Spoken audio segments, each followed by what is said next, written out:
Let's dive right into the clinical morphology framework for diagnosing high-yield dermatology presentations on the USMLE Step 2 CK exam. We're breaking down the exact decision logic you need to know.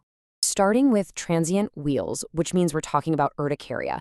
Fundamentally, this is driven by mast cell histamine release, and that immediately causes localized dermal edema. The key to distinguishing acute from chronic urticaria is strictly duration. Acute urticaria resolves in under 6 weeks and is often tied to very specific triggers. Think medications, insect stings, or infections. On the flip side, chronic spontaneous urticaria persists beyond that 6-week mark. Interestingly, up to 80 to 90% of these chronic cases are entirely idiopathic, or they're linked to autoimmune or atopic disorders. But remember, in both presentations, the individual wheals themselves still resolve within 24 hours. When it comes to management, your initial treatment across the board relies on second-generation H1 antihistamines. Now, if you're dealing with moderate to severe symptoms in an acute setting, you'll want to escalate.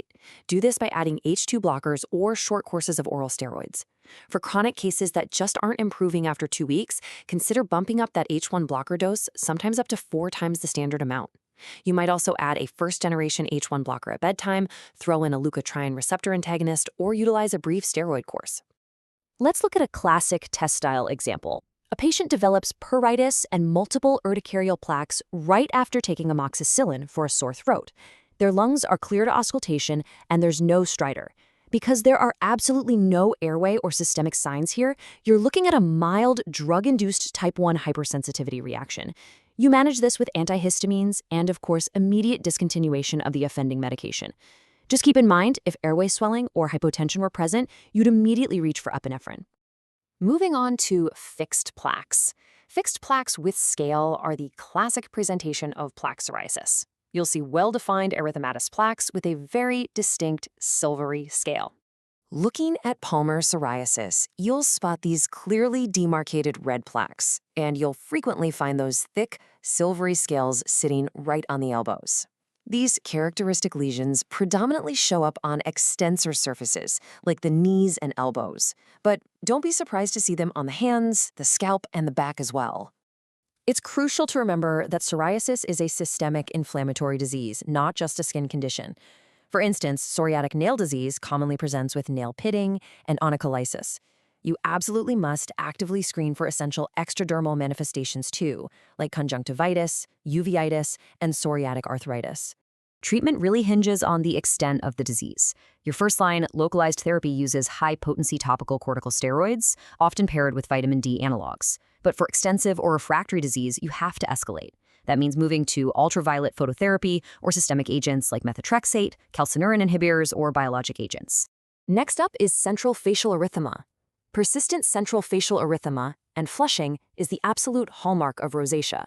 It distinctively presents with telangiectasias, papules, and pustules. But notice what's missing: comodones. That lack of comodones is exactly what differentiates rosacea from acne vulgaris. When evaluating these patients, you have to identify the specific environmental and dietary triggers that are inducing that facial flushing. Common culprits include elevated body temperatures, whether from heat or exercise, as well as hot drinks, spicy food, alcohol, and direct sunlight. Ocular involvement is a frequent and high-yield complication to watch for. Patients might complain of a burning or a foreign body sensation in their eyes. Clinical findings can span from conjunctival hyperemia and lid margin telangiectasias to blepharitis, keratitis, and even recurrent chalasia or corneal ulcers. The treatment ladder here starts with general measures: strict sun protection, trigger avoidance, and using gentle cleansers. For the erythematoid telangiectatic type, you'll use topical bromonidine or laser therapy. If it's papulopustular rosacea, first-line treatment shifts to topical metronidazole, azelaic acid, or ivermectin.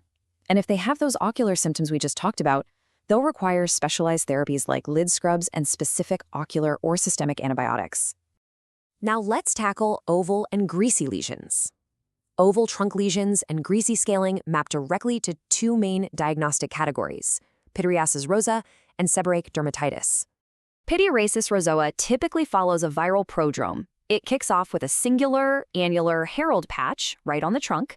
Then, days or weeks later, it disseminates into smaller oval lesions that follow the skin tension lines. This creates that classic Christmas tree distribution on the back. Management is mainly reassurance, since it spontaneously resolves, though you can use antihistamines to help with the pruritus. Moving to seborrheic dermatitis, this presents in infants as cradle cap, featuring yellow, greasy scales right on the scalp. In adults, you'll see erythematous, pruritic plaques with that same greasy yellow scaling, but usually on the central face, scalp, ears, and chest. For adults, treat with topical antifungals, low-potency steroids, or calcineurin inhibitors. Infants, on the other hand, often just need emollients and a gentle shampoo. Here's a critical exam point. A sudden, severe eruption of seborrheic dermatitis in an adult patient is a massive red flag. It strongly correlates with CNS diseases like Parkinson's disease, and it absolutely mandates immediate clinical suspicion and screening for HIV infection. Let's transition to keratotic and dry skin. Conditions characterized by altered epidermal maturation will present on your exam as either localized keratotic lesions or diffuse dry skin. A prime example is seborrheic keratosis. This appears as a benign, greasy, brown lesion, and it's most commonly seen in the elderly population. Clinically, it famously resembles a stuck-on piece of wax.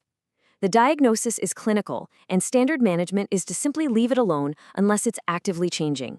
However, you must know the laser trellis sign. This is the rapid, sudden onset of multiple seborrheic keratosis.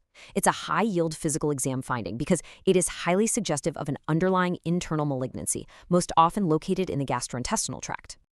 Then we have ichthyosis vulgaris, which results from a genetic loss of filaggrin. That loss heavily impairs the epidermal barrier, producing a lifelong pattern of diffuse, dry, scaly skin that notably gets much worse in the winter. It favors the extensor extremities while completely sparing intertriginous areas. Also, it's highly associated with palmar hyperlinearity, keratosis pilaris, and atopic diseases.